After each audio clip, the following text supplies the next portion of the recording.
From the Tennessee Valley Weather Channel, this is a tropical weather update.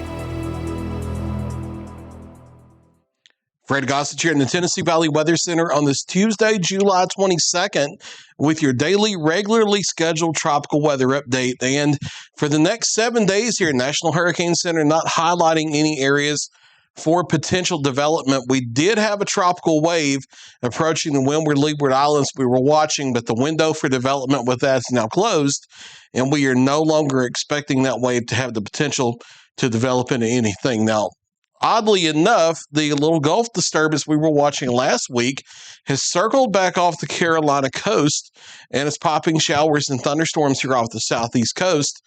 Model data, and it looks believable, has this recirculating on the south side of the upper level ridge that's over our area, back across the northern Gulf by late week and the weekend, introducing deeper moisture again and rain chances to a large part of the coastal southeast.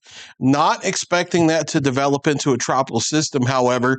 It will have a similar structure that it did when it was in the Gulf last week, except this time conditions in the background will be less favorable for development than they were last week, and we couldn't get it to develop last week. So that tells us that we're not expecting this thing to become a tropical depression or a tropical storm. Just some rainy weather along the southeast coast as we head especially deeper into the weekend, and that continues into the Gulf as well as late week, not just the weekend. Still a lot of wind shear over the Caribbean that's been keeping things at bay, and that's why our tropical wave out here not expected to develop, because it's moving into that wind shear and environmental conditions becoming much more hostile for it.